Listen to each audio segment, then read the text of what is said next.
नमस्कार साथियों, मैं पुरुषोत्तम भार्गव। साथियों, आज के हमारे इस सेशन में बात करने वाले हैं हाल ही में चर्चा में बना हुआ SC/ST आरक्षण का उपवर्गीकरण। एक महत्वपूर्ण तथ्य है और मैं समझता हूँ आगामी भविष्य में होने वाली प्रतियोगी परीक्षाओं के लिए इसमें से निश्चित रूप से क्वेश्चन बनेगा। तो आप इस पूरे वीडियो को देखिए, क्योंकि मैंने सारे आर्टिकल्स वगैरह इसमें समझाए हैं, कितने केस सुप्रीम कोर्ट में गए, कहाँ कहाँ से जब ये फैसला आ पाया है। तो इसके बारे में आपको समझना है कि SC/ST में जो क्रीमिलियर और नॉन क्रीमिलियर वाला जो मामला सुप्रीम कोर्ट का अभी हाल ही में चर्चा में है, तो इसको समझना है, पूरी वीडियो को देखना है। जो भी विद्यार्थी नया हो चैनल को जरूर सब्सक्राइब कर ले, आपको ऐसी ही जानकारी मिलेगी। चलिए स्टार्ट करते हैं आज के सेशन में। आज के इस टॉपिक को 1 अगस्त 2024 को सर्वोच्च न्यायालय के 7 न्यायाधीशों से बनी एक संवैधानिक पीठ जिसने ये फैसला सुनाया। अब देखिए, इसमें से आपको याद रखना है कि ये फैसला कब आया, कितने न्यायाधीश थे।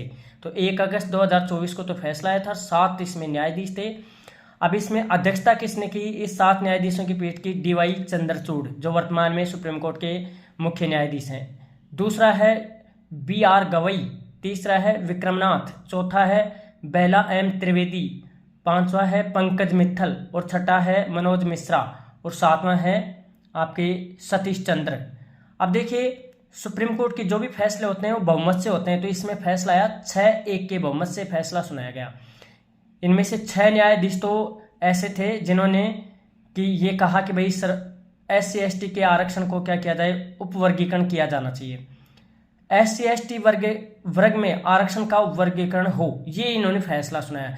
यानी क्रीमिलियर और नॉन क्रीमिलियर, इन्हीं में से कुछ को ऐसे छांटा जाए, अलग किया जाए कि जिन्होंने पहले आरक्षण ले लिया है और उससे वो व्यक्ति सक्षम बन चुके हैं, तो उनको तो क्रीमिलियर वर्ग में रखा जाए। और जो व्यक्ति इन्हीं में से SC/ST वर्ग में से ही जिनको अभी तक समुचित रूप से वो लाभ प्राप्त नहीं हुआ, तो उनको लाभ देने के लिए वर्गीकरण का ये फैसला इन्होंने सुनाया। तो अनुसूचित जातियां एक समरूप वर्ग नहीं है। इन्होंने अपने फैसले में कहा कि जो अनुसूचित जातियां हैं वो एक समरूप वर्ग नहीं है, सभी समान नहीं है। अनुसूचित जातियों में भी, इनमें भी कुछ पिछड़े हुए हैं, बहुत ज्यादा पिछड़े हुए हैं। इन्होंने कहा कि ऐतिहासिक व अनुभव साक्ष्य के अनुसार अनुसूचित जातियों के आरक्षण में उपवर्गीकरण किया जाना चाहिए, अर्थात क्रीमिलियर और नॉन क्रीमिलियर में इनको बांट देना चाहिए। राज्य द्वारा SC/ST के आरक्षण में उपवर्गीकरण करने से अनुच्छेद 14 व अनुच्छेद 341 का उल्लंघन नहीं होगा। यानी कि यदि राज्य इनका उपवर्गीकरण करता है SC/ST के आरक्षण का, तो इससे अनुच्छेद 14 व अनुच्छेद 341 का कोई उल्लंघन नहीं होगा। देखिए, अब इससे जो वाद सुनाया गया है, ये फैसला, इससे कौन कौन से संविधान के अनुच्छेद प्रभावित हो रहे हैं? अनुच्छेद 16(4) राज्य, इसमें देखिए आपको पढ़ा होगा कि इसमें आरक्षण का प्रावधान किया गया है। राज्य पिछड़े वर्गों के लिए आरक्षण प्रदान करने की अनुमति राज्य सेवाओं में प्रदान करेगा। यदि उनका उचित प्रतिनिधित्व नहीं है तो सामाजिक शैक्षणिक दृष्टि से पिछड़े वर्गों को राज्य के द्वारा क्या दिया जाएगा? आरक्षण दिया जाएगा। तो इससे देखो, यदि इससे उपवर्गीकरण किया जाता है तो यह अनुच्छेद भी प्रभावित होगा। फिर है अनुच्छेद 341। इसमें देखिए क्या है, राष्ट्रपति की शक्ति दे रखी है कि राष्ट्रपति लोक अधिसूचना द्वारा अनुसूचित जातियों को घोषित कर सकता है कि कौन सी जाति अनुसूचित जाति है। अनुच्छेद 341 के तहत ये राष्ट्रपति को क्या है? अधिकार है। एक अनुच्छेद 342 क और इसका सब क्लोज 3 ये जोड़ा गया था 105वें संविधान संशोधन 2024 के द्वारा। इसके द्वारा क्या किया गया कि प्रत्येक राज्य व संघ शासित राज्य को विधि बनाकर स्वयं के प्रयोजन द्वारा सामाजिक व शैक्षणिक दृष्टि से पिछड़े वर्ग की सूची तैयार कर सकता है।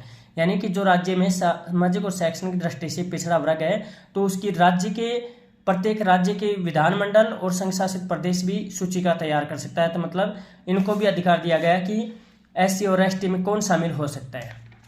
फिर देखिए, ये मामला कैसे आगे बढ़ा, जो अभी फैसला आया है, ये किस तरीके से आगे धीरे धीरे बढ़ता है। बहुत सारे सुप्रीम कोर्ट में विवाद होते हैं, जिसमें मुख्य बिंदुओं पर अपन चर्चा करेंगे और ये महत्वपूर्ण बिंदु रहेंगे आपके लिए एग्जाम की दृष्टि से।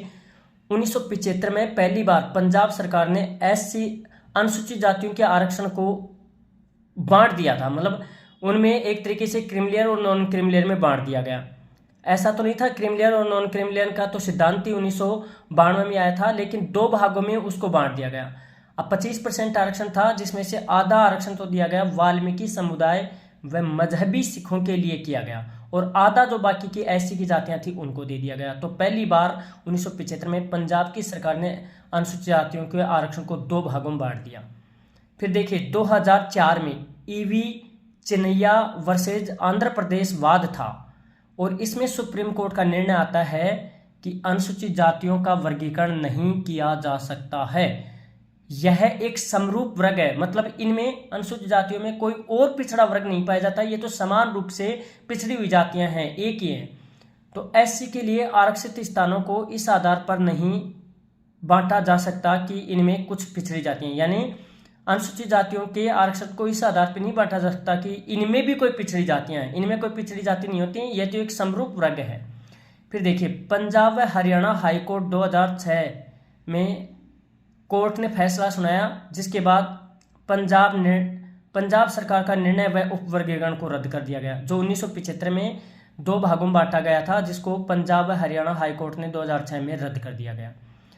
5 न्यायाधीशों की पीठ ने निर्णय लिया कि राज्य समूह को अनुसूचित जातियों के रूप में वर्गीकृत नहीं किया जा सकता, यानी कि जो अनुसूचित जातियों का जो समूह बना हुआ है इसको कोई भी वर्गीकृत नहीं कर सकता है राज्य। ये फैसला सुना दिया 5 न्यायाधीशों की पीठ ने, क्योंकि अनुच्छेद 341 के तहत यह राष्ट्रपति के लिए आरक्षित शक्ति है कि कौन अनुसूचित जाति है, कौन पिछड़ा वर्ग है, ये सब आरक्षित शक्ति किसके पास है, 341 के तहत राष्ट्रपति के पास है। तो राज्य ने कैसे इसका बंटवारा कर दिया। लेकिन 2006 में पंजाब सरकार ने अपने उपवर्गीकरण को पुनः वापस लागू कर दिया। अब देखिए 1975 में लागू किया, फिर 2004 वाले चिन्नैया केस में इसको रद्द कर दिया गया, फिर इसमें पंजाब हरियाणा हाई कोर्ट ने रद्द कर दिया, लेकिन 2006 में पंजाब सरकार ने वापस इस उपवर्गीकरण को लागू कर दिया।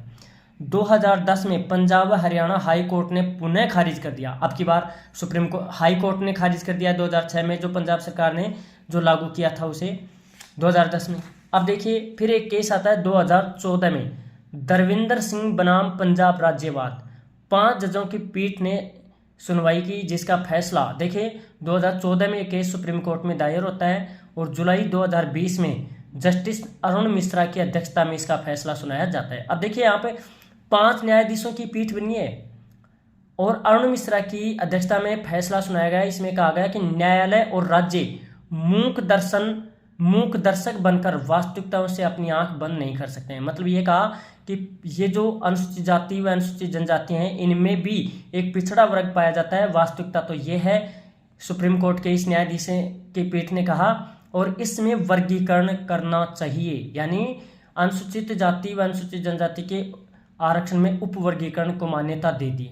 परंतु देखिए जब भी कोई केस पलटा जाता है सुप्रीम कोर्ट के द्वारा, तो इसमें क्या होता है कि पहले वाली पीठ ने कुछ सुनाया है तो उसमें जितने सदस्य थे उनसे ज़्यादा सदस्य होने चाहिए। अब देखिए इसमें अरुण मिश्रा की पीठ में 5 थे और चिन्नैया वाद में भी 5 न्यायाधीश थे। चिन्नैया वाद में ये कहा था कि इसको उपवर्गीकरण नहीं किया जा सकता है और इसने कहा वर्गीकरण किया जा सकता है, तो ये फैसला लागू नहीं हो पाया। अब 1 अगस्त 2014 को 7 जजों की पीठ ने निर्णय दिया कि SC/ST आरक्षण का उपवर्गीकरण किया जा सकता है, अर्थात इनमें क्रीमिलियर व नॉन क्रीमिलियर में बांटा जा सकता है। राज्य को ऐसा करना चाहिए। अब देखिए क्रीमिलियर और नॉन क्रीमिलियर की जो ये सिद्धांत था ये कब आया, जब मंडल आयोग ने अपनी सिफारिश दी थी तो उसके बाद विश्वनाथ प्रताप सिंह ने OBC के आरक्षण को लागू किया था 27%, और उस आरक्षण को इंदिरा साहनी केस के नाम से 1992 में सुप्रीम कोर्ट में चैलेंज किया गया। उसमें सुप्रीम कोर्ट ने कहा कि अन्य पिछड़ा वर्ग का 27% आरक्षण लागू रहेगा, लेकिन इसमें क्रीमिलियर व नॉन क्रीमिलियर लागू करने का निर्णय दिया गया। अब क्रीमिलियर कौन होंगे, नॉन क्रीमिलियर कौन होंगे, अन्य पिछड़ा वर्ग अर्थात OBC में, इसके लिए एक समिति का गठन किया गया था 1993 में, रामानंदन समिति। तो साथियों आज की क्लास में हमने हाल ही में जो चर्चा में बिंदु है SC/ST आरक्षण का उपवर्गीकरण सुप्रीम कोर्ट ने जो फैसला सुनाया उसके बारे में चर्चा की। निश्चित रूप से आपको ये बात समझ में लगी होंगी। इस वीडियो को एक बार नहीं आपको 2-3 बार देखना है। जो भी नया विद्यार्थी हो तो उस विद्यार्थी के द्वारा मेरे चैनल को सब्सक्राइब करें, जिससे कि आपको ये लेटेस्ट जानकारी मिल सकें, और साथ ही में आप इस लिंक को जरूर शेयर करें, कमेंट करना। अगली क्लास में अपन किसी नए बिंदु पर चर्चा करेंगे। जब तक जय हिंद जय भारत।